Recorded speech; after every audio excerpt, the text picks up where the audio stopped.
ऐसा लिखा है, इसकी चर्चा कोई समाज नहीं करता, कोई फेसबुक में ये बात नहीं आती, मगर ये आती है, ये आती है वहां पे।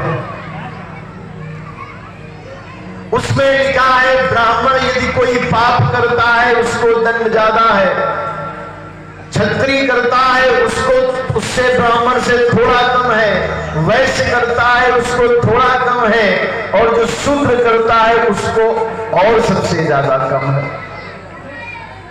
ये बातें कोई क्यों नहीं बताता? खाली सनातन धर्म को दे गाली, दे गाली, दे गाली, और 900 साल की गुलामी। हम आपके घर में अगर 5 साल कब्जा कर ले तो किचन की जगह बाथरूम, बाथरूम की जगह किचन बना देंगे। जिन लोगों ने 900 साल हमारे देश को प्रभावित किया, उनके रहते हुए क्या हमारी किताबें वैसी बची हैं जैसी लिखी थी? नालंदा विश्वविद्यालय जब खिलजी ने जला दिया तो हमारे बहुत से शास्त्र जो वहां संग्रहित थे सब जल गए। इसी शिव महापुराण में जो इस समय 28,000 श्लोक हैं, पहले इसमें 86,000 श्लोक थे। कल्पना कीजिए कितनी कितनी विशाल थी। परंतु काल के खंड होने के कारण बहुत सा विज्ञान जला दिया गया, खत्म हो गया। परंतु कथाओं के माध्यम से, प्रवचन के माध्यम से ऋषि मुनियों ने गांव की अनपढ़ औरतों को पता होता था। आज 15 दिन हो गए हैं, जाप पाठ चल रही है, कोई कैलेंडर नहीं था। आज चंद्रमा ऐसे निकला है, लगता है आज त्रयोदशी है, आज चतुर्दशी है। इनका मोबाइल ऊपर देख के काम करता था, ये हवा चल रही है, लग रहा है ये तिथि है।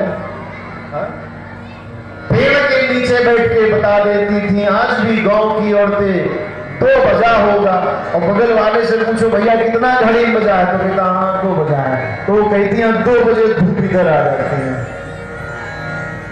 ये विज्ञान था।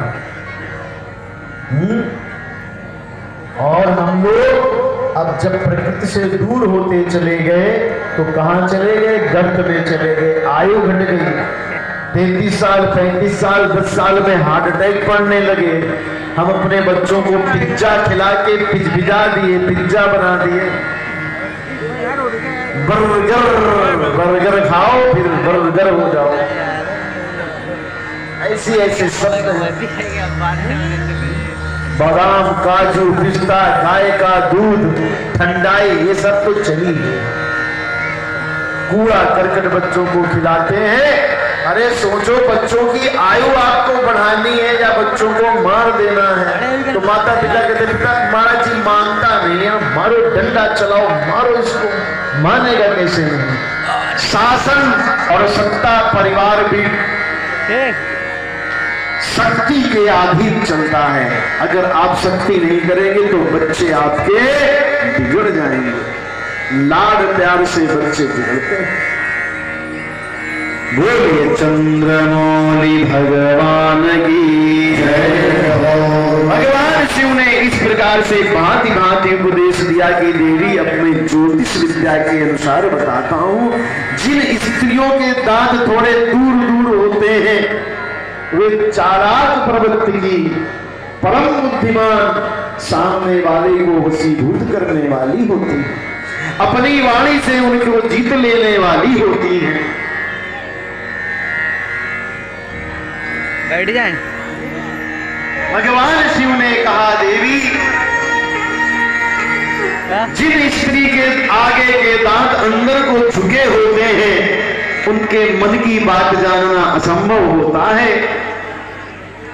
जिस स्त्री के दांत ऊपर के अंदर होते हैं, कुछ लोगों के दांत होते हैं ना अंदर घूम जाते हैं, थोड़े से अच्छे भी लगते हैं, खूबसूरत, मगर उनके मन की बात उनका पति भी नहीं जान पाता है देवी। अब किसके हैं ये पता नहीं, मगर जो लिखा है वो हम बता रहे हैं, कोई नाराज ना हो जाए।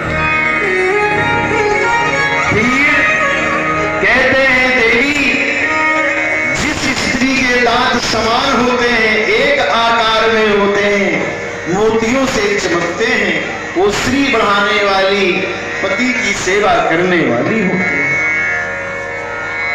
हे देवी, जिसके मुख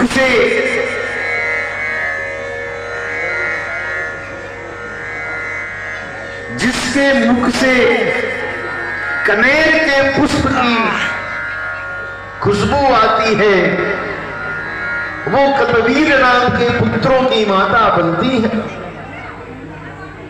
जिस स्त्री के मुख से मेहंदी की खुशबू आती है, वो सुलक्षणा नाम की पुत्रियों की कन्या बनती है। और जिस स्त्री के मुख से प्याज जैसी, लहसुन जैसी बदबू आती है, वह स्त्री दुष्ट प्रवृत्ति के पुत्रों को उत्पन्न करने वाली है।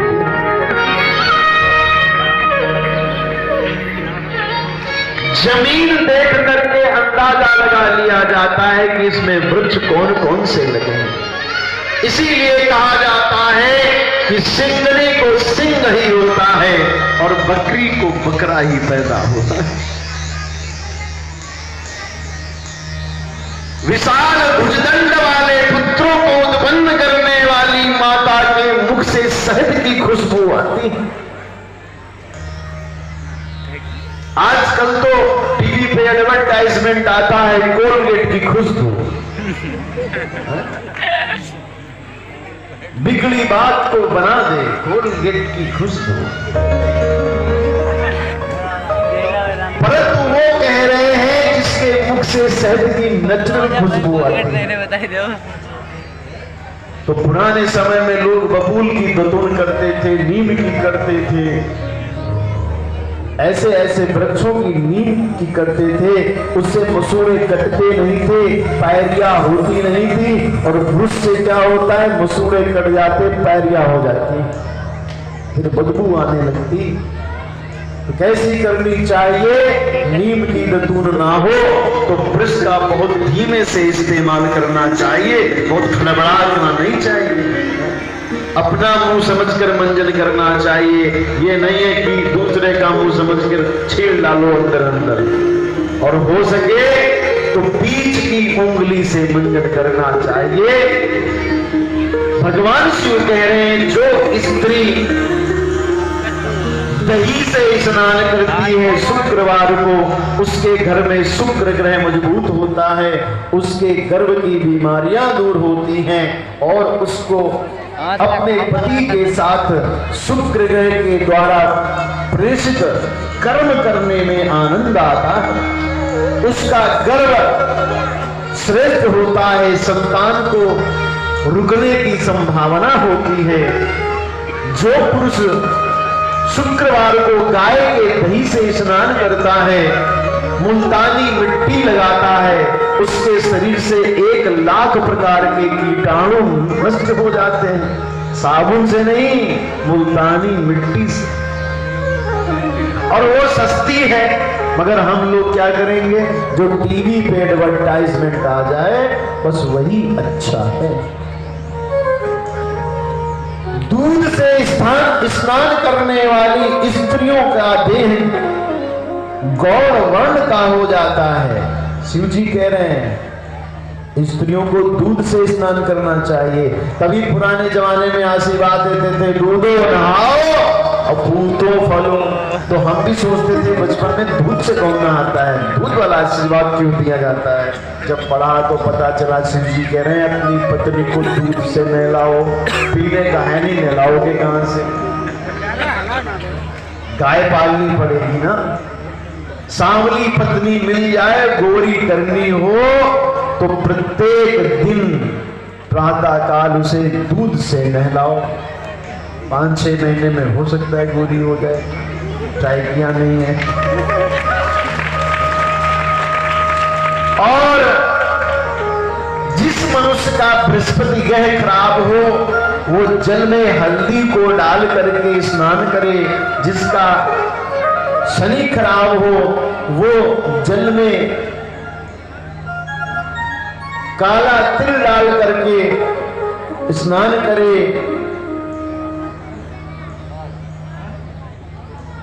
इस तरीके से जिसका बुध ग्रह खराब हो उसे अपामार्ग की जड़, जिसे लटजीरा कहते हैं। आप लोगों के गांव में खेत में होता है जिसमें कांटे वस्त्र में चपक जाते हैं अगर बगल से चलो तो, और उसे डालकर स्नान करे। मंगलवार के दिन गुड़ को थोड़ा सा डाल दे, गुड़ को थोड़ा सा जल में डालकर स्नान करे। सोमवार को घास दुर्वा और दूध कुछ बूंद डालकर स्नान करे। रविवार के दिन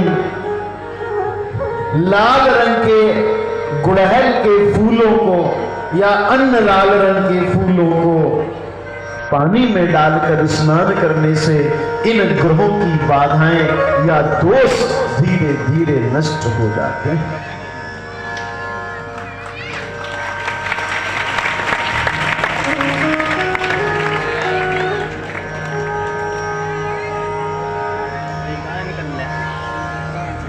बोलिए चंद्रमौली भगवान की जय। हर हर महादेव। इसके बाद भगवान शिव ने कहा, देवी अब बहुत सारा उपदेश है मगर समय कम है, इसलिए विशेष मैं बता रहा हूं कि शिव जी ने कहा, हे देवी, जिस स्त्री के सीधे हाथ पे उल्टे हाथ पे पांव के ऊपर मसा होता है, उसका पति संसार में कहीं भी जाए हर जगह उसकी जय जयकार होती है, उसको यश की प्राप्ति होती है।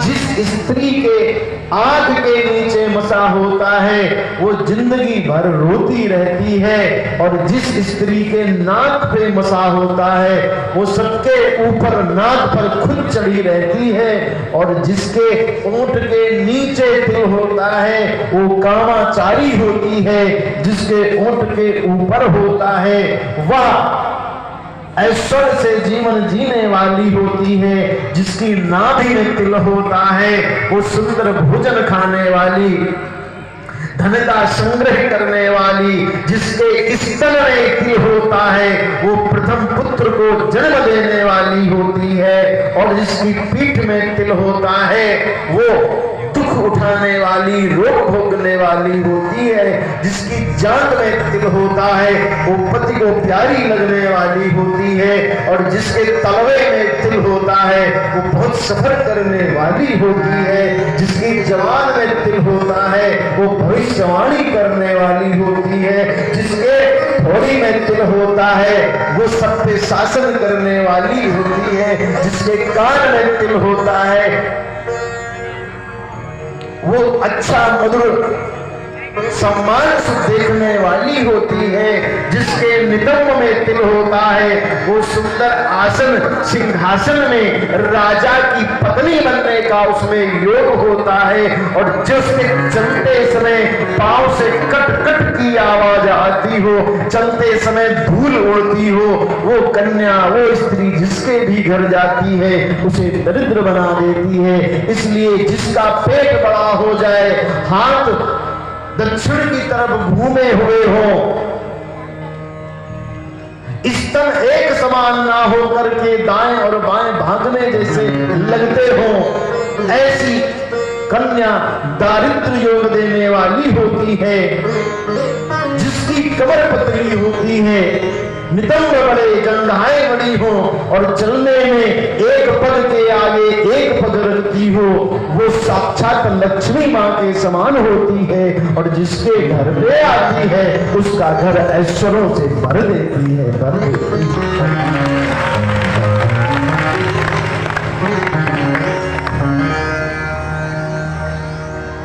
भगवान शिव कहते हैं, देवी अब मैं पुरुषों के विषय में कहता हूं, जो पुरुष सूर्योदय के बाद उठता है, अकारण बीमारी हो तो बात अलग है, मगर मौज में सोता रहता है, चल रहा खर्राटा, और भैया उठ जाओ, अबे कितनी देर है, वो अपने आप अपना दुर्भाग्य लिखता है, लिखता है, लिखता है, लिखता है। सूर्योदय के समय उठने वाला पुरुष, सूर्य के दर्शन करके जल देने वाला पुरुष सदैव यश को प्राप्त करता है, निरोगी काया प्राप्त करता है। और देवी, जो पुरुष अपने नाखून मंगलवार को काटता है, अपने केस मंगलवार को काटता है, उसके ऊपर कर्जा हो जाता है। ये सनातन विज्ञान है, तभी विदेशी भाग के यहां आ रहे हैं।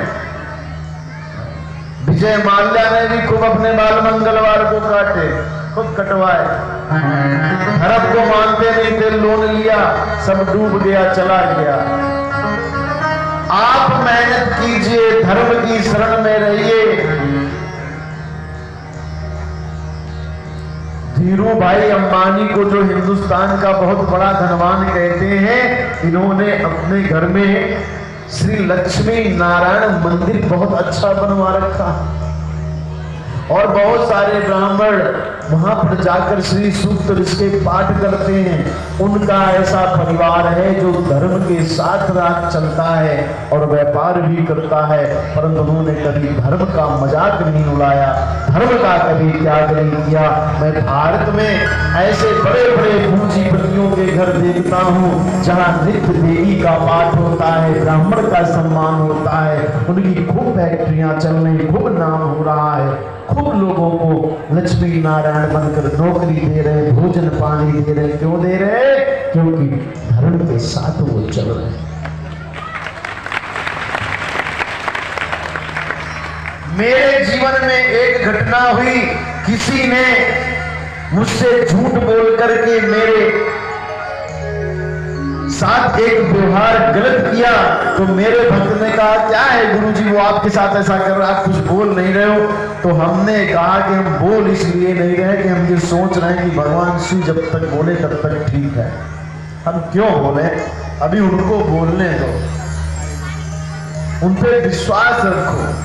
साल डेढ़ साल बाद मैंने देखा कि जो मेरे लिए कब्र खोदने की व्यवस्था में लगा था, उसकी कब्र ऐसी खुदी कितना भयानक एक्सीडेंट उसका हुआ कि शरीर के चिथड़े चिथड़े हो गए। क्योंकि संतों के भी शत्रु होते हैं, ये मत समझो कि नहीं होते हैं। हमारे बाबा जी आज मिले हमको, क्योंकि वहां लोगों ने हमको भगाने की कोशिश की, यहाँ पे मट्टी को, फिर मैं वृंदावन चला गया छोड़ के, फिर लोगों ने बुलाया, अच्छे लोगों ने, अब मैं टिक रहा हूँ, ठीक है, लोग सहयोग भी कर रहे हैं। तो हर व्यक्ति के शत्रु होते हैं, भगवान शिव के शत्रु हैं दक्ष, लेना है न देना दो, मगर दक्ष दुश्मनी पाले बैठे हैं, है कि नहीं बताइए? आप लोग क्या सोच रहे हैं, कोई संत होगा तो उसके दुश्मन नहीं होंगे? अरे ये धरा धरती है, सबके दोस्त हैं, सबके दुश्मन हैं। इसके बाद भगवान शिव ने कहा देवी ये है वो है, बहुत सारा ज्ञान दिया। जिस पुरुष का मुंह के दांत गंदे होते हैं वो दरिद्र हो जाता है, दांत साफ होने चाहिए, उससे श्रीमान होता है। इसके बाद भगवान शिव ने कहा, बहुत सारा दिव्य उपदेश दिया। तब देवी ने कहा हे प्रभु ब्रह्म क्या है, अब भगवान के विषय में बताओ। तो उन्होंने कहा निराकार ब्रह्म, साकार ब्रह्म, ये ब्रह्म वो ब्रह्म। अब देखिए जो चीज नहीं दिखती है वो निराकार है, ये खाली स्थान क्या है, ये निराकार ब्रह्म है, और जो दिख रहा है वो साकार ब्रह्म है। इसी निराकार से इसकी उत्पत्ति हुई है। जिन लोगों की दृष्टि में तो इसमें और इसमें कोई भेद नहीं है। जैसे पिता के वीर से कन्या उत्पन्न होती है, पर वो कन्या होती है और पिता पुरुष होता है, ऐसे ही परमात्मा की शक्ति से सब चीज का सृजन होता है। भगवान शिव ने कहा ये ब्रह्म है, वो ब्रह्म है, फलाना ब्रह्म है, ठिकाना ब्रह्म है। देवी ने कहा जो भी ब्रह्म है अच्छा है, पर मुझे विश्वास नहीं हो रहा है ये ब्रह्म है वो ब्रह्म है। अक्सर ऐसा होता है ना, क्या होता है, डॉक्टर साहब की पत्नी डॉक्टर साहब से बहस कर लेती है, वकील साहब की पत्नी वकालत नहीं पढ़ती है, मगर वकील साहब को वकालत बता लेती हैं, क्योंकि उनको एक मोनोग्राम मिल जाता है। वकील की वाइफ बोले वकलाइन, डॉक्टर की वाइफ बोले डॉक्टराइन, मास्टर जी की वाइफ अपने आप मोनोग्राम मिलता है मस्टराइन। क्या भाग्य पाया। तो ऐसे ही अब देवी बात करते करते शिव जी के मुंह लग गई, तो फिर अपने पति की स्त्रियां उपेक्षा करने लगती हैं, कहो बात काट दें, कहो डांट दें, और कहे हाँ जाने जाने बड़े का उल्लू हो उल्लू।